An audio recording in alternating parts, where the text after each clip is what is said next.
Hello, sa pangalan po ng dakip ng Panginoong Jesucristo, isang mapagpalang umaga po sa bawat isa. At dito po tayo sa dalawang bahagi na kung saan ang mga ebanghelyo na nakatakda sa bawat gawain ay ating binabasa at binibigyan ng buhay. Ngayon, ano ang sabi dito sa unang aralin?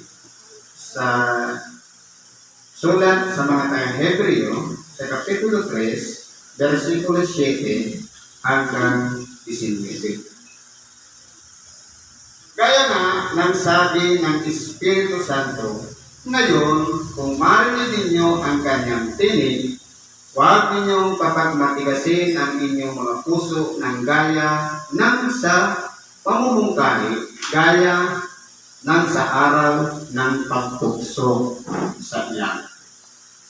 Ano po ang ibig sabihin nito?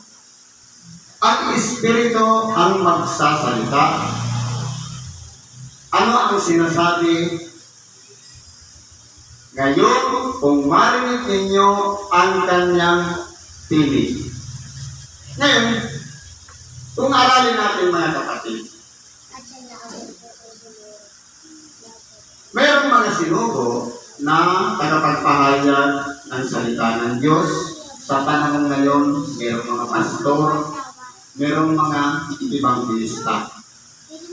Sila po ay sinugo para gamitin nang sa ganon ng Espiritu Santo upang ang ebanghelyo ay maiparating sa atin. Kaya, yung tinig na nagsasalita dito sa unahan,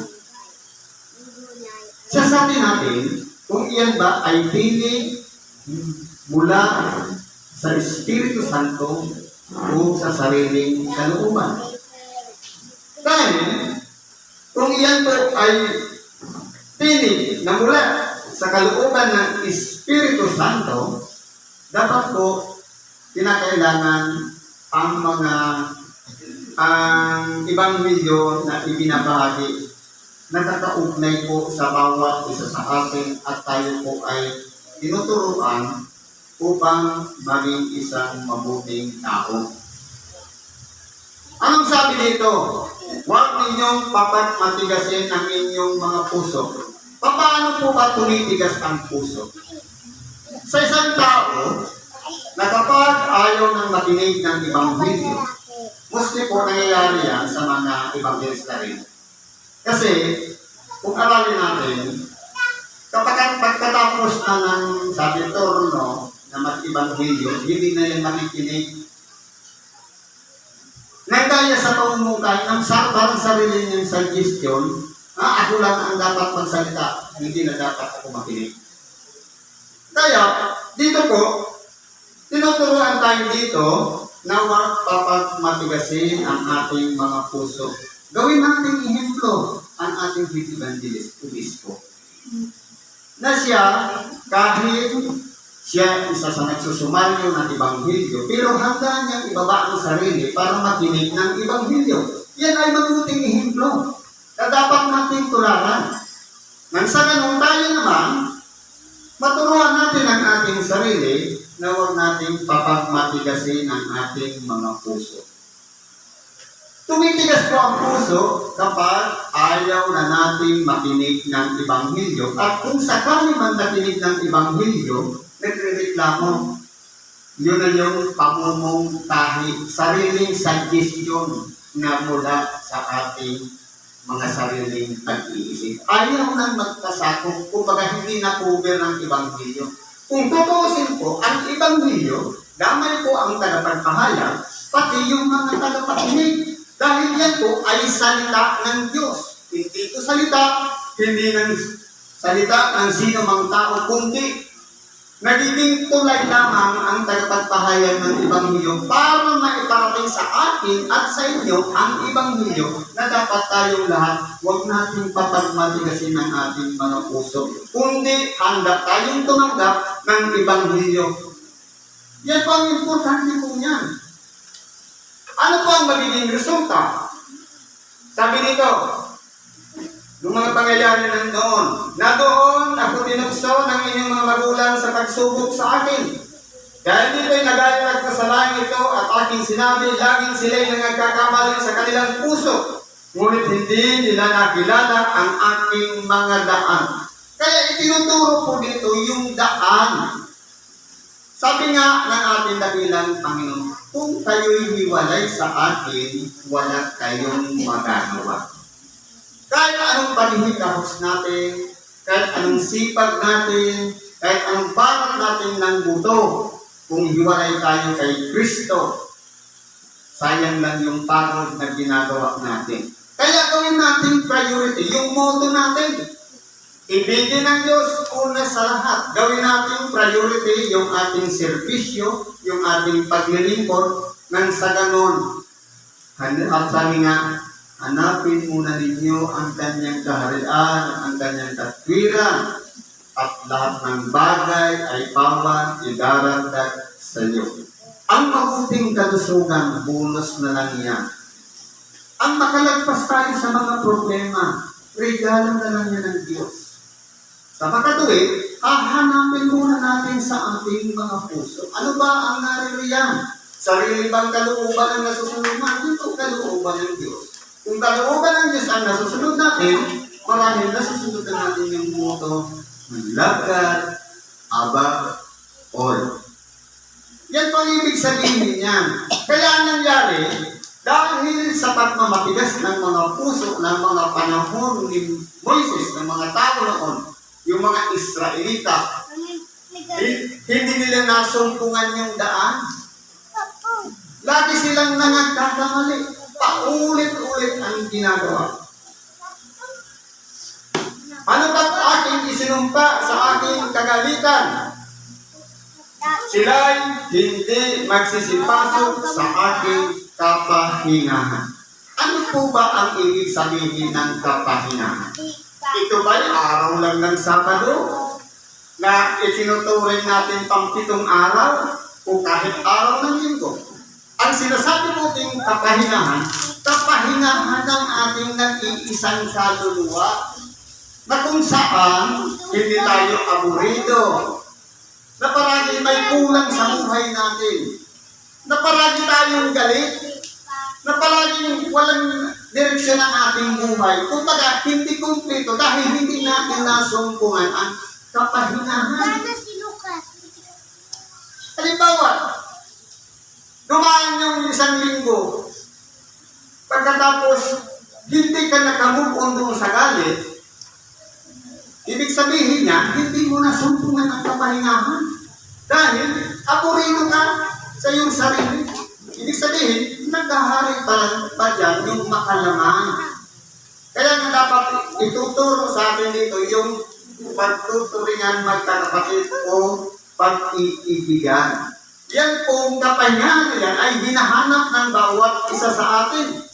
Hindi po natin yan masusumpungan kung pinagpapagmatigas natin ang ating mga puso. Kaya po, obligasyon natin na makinig ng Ebanghelyo. Ngayon, kung ayaw natin makinig, pinagpapamatigas natin ang ating puso, kahit anong apuhap natin na makahanap tayo ng kapahingahan, hindi natin masusumpungan. Palagi pa rin tayong aburido dahil yung pamamaraan upang masumpungan mo ang kapahingahan, kinakailangan palambutin mo muna ang puso. Paamuin mo yung puso na yan. Ano ba sabi dito? Pagsipag-ingat kayo mga kapatid, baka sakaling mayroong kanino man sa inyo na isang pusong masama na walang pananampalataya ang naghihilay sa inyo sa Diyos na buhay. Ito po, yung naglilikha ng tinatawag na rebellion. Kasi po, sa iglesia, ang tawag sa akin yan, isang katawan. Si Kristo ang pinakapuno. Ngayon, kung tayo po ay nagtuturingan na isang katawan, may bahagi sa bawat isa, may mga ugnayan sa bawat isa, at pagkatapos, may gustong humiwalay o parebelyon, yun po ang nakakatakot. Kasi kahantungan noon, pagkatawa-tawa, kaya nga pinagsasama-sama tayo sa isang hubungan upang sa ganoon, ang Ebanghelyo ay manahan sa ating mga puso. At maging isa lang ang ating pag-iisip, bagamat tatlong templo, magkakaibang-ibang buo, pero ang layunin isa lang. Yung pagkakabuklod-buklod, yung pagkakaisa, ang bawat templo sa isang layunin na walang iba, papurihan ang Diyos, luwalhatiin siya sa kanyang pangalan at sambahin siya. Kaya kung titingnan po natin dito, ito ang mga bagay na kinakailangan pag-ingatan natin. Ngunit kung kayo'y nangag-aaralan sa isa't isa, samantalang sinasabi, baka kapag matigasin ang sino man sa inyo ng daya ng kasalanan. Ito po ang nakakatakot, yung daya ng kasalanan. Nakala natin, mabuti pa yung ginagawa natin, pero nadaya na pala tayo ng kasalanan. Dahil pinatigas na yung puso, hindi na nakikinig ng advice, ayaw na makinig ng Ebanghelyo. Kumbaga, ang nangyayari niyan, pinatigas na po siya ng daya ng kasalanan dahil ayaw niya nang magpasakop. Na ituturing. Kasi kung titingnan po natin, hindi ba halimbawa sa tagapagpahayag dito sa unahan. Kapag oras mo na magpahayag, diyan ka sa unahan. At yung iba tagapakinig. Yung kapwa mo, tagapagpahayag, tagapakinig. Ngayon, kung turno mo naman, ikaw naman nakatawid, ikaw naman magsasalita, simple dapat ikaw naman tagapakinig. Ibigayan yun. Kaya sabi nga dito, mga pangaralan sa isa't isa. E paano kung ayaw na makinig sa aral? Anong mangyayari po yan? Yun na yung pinagpagmatigas ang puso. Kaya pinakailangan natin pagkasisakin na nasa atin po ang pamamaraan para palambutin ang ating mga puso sa pamamagitan ng handang pagpapakumbaba ng ating mga puso na kahit man sino man ang magpahayag yan sa unahan, handa nating pakinggan ang Ebanghelyo. Dahil ang Ebanghelyo po ay hindi lang para sa akin, hindi lang sa mga baguhan, hindi lang sa mga pasyente, kundi kahit sa mga opisyal, kahit sa mga tungkulin, lahat po ay sakop tayo ng tinatawag na Ebanghelyo. Samantalang sinasabi, ngayon, kung marinig ninyo ang kanyang tinig, huwag ninyong papagmatigasin ang inyong mga puso ng gaya ng sa pamumungkay. Sapagkat sino-sino ang pagkarinig ay namungkay. Ngunit, hindi baga ang lahat ng nagsialis sa Ehipto sa pamamagitan ni Moises? Hindi baga iisa lang naman yung bayan na nagmula doon sa Ehipto na kasama ng pinangunahan ni Moises? Hindi baga lahat ay mga Israelita? Katulad din natin, lahat tayo ay tinatawag na espiritista. Lahat tayo ay tinatawag na tagalunduyan. Di dapat nagkakaisa-isa tayo na isang layunin. Nang sa ganun, makita ng bawat isa, lalong-lalo na yung mga baguhan, maganda pala yung samahan na to dahil nagkakaisa sila. Paano pala kung may tumigas na ang puso, ayaw na makinig ng Ebanghelyo? Hindi nakakakisot yun. Sabi pa dito, at sino-sino ang pinagalitan ng 40 taon? Hindi ba gaya yung nangagkasala na ang kanilang mga katawan ay nangabuwal sa ilang? Totoo po. Kaya yung mga Israelita, hindi sila nakarating yung iba doon sa lupang ipinangako ng Diyos kay Moises. Hindi kahit nga si Moises hindi nakaabot doon. Kaya sa pag-aari ng isang bagay na sa pamamagitan ng kanyang tungkol, hindi naman siya ang gumawa, kundi ang Diyos sa pamamagitan lang niya, inarit niya na ang isang bagay na dapat sana sa Diyos lang ang papuri. Kaya hindi siya nakapasok doon sa kapahingahan din. Ano ba sabi dito?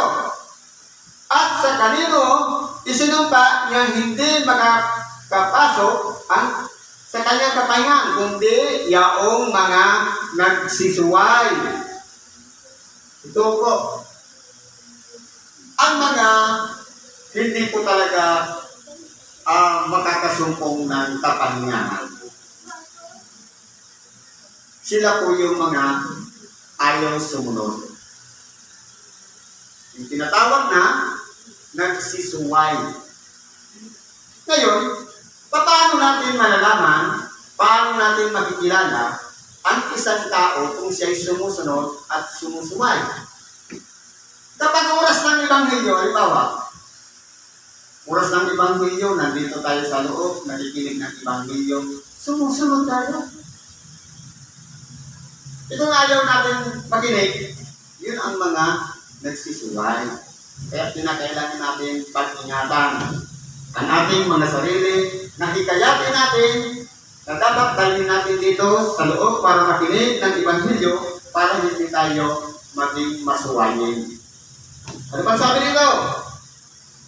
At nakikita natin na sila'y hindi na nakapapasok dahil sa kawalan ng pananampalataya. Ngayon po, ang dapat po kasi dito, pinapairal natin sa pagkakapatiran, pananampalataya. Kapag hindi ka na nananalig, wala ka ng tiwala sa Espiritu, wala ka ng tiwala sa kasangkapan, wala ka ng tiwala sa pamunuan, mababaliwala mo na. Ang tawag na doon, basuwan. Kaya kinakailangan natin ilagay ang ating sarili sa dapat nating kalagyan. Kung tayo'y tagapangaral ng Ebanghelyo, handa tayong makinig, handa tayong magsalita. Pairalin natin yung kapangyarihan ng Espiritu Santo ang siyang manguna sa bawat isa. Nang sa ganun, maging salamin tayo ng ating mga kapatid na nasa kahinaan, na hinahanap tayong katotohanan. Lalo-lalo na sa mga baguhan, upang sa ganun, makahintayag pa tayo ng mga kaluluwa. Yan lang naman ang pinaka-purpose natin. Sabi sa Bicol, makapag-inkaminar kan mga tao na makabalik sa Diyos, makapagbalik loob sa Diyos. Kaya, paano babalik loob sa Diyos kung mayroong mga dahilan upang hindi makapagbalik loob sa Diyos? Kaya, ang kinakailangan dito, hanapin natin yung kapahingahan. Ang pinakasusi ng kapahingahan, huwag kapag matigasin ang ating mga puso, huwag sumuway at sumunod sa kalooban ng Diyos. Siguro po, hanggang dito na lang ang pakikibahagi natin sa oras na ito. Salamat po sa Diyos at anuman po ang ating mga karaingan, kailangan ma-inulog po natin sa Diyos at magkalog sa atin ang katibasayan ng ating nakag-iisip, ng ating kaluluwa, ng ating kalooban. Sa ngalan ni Kristo, magandang umaga po sa atin.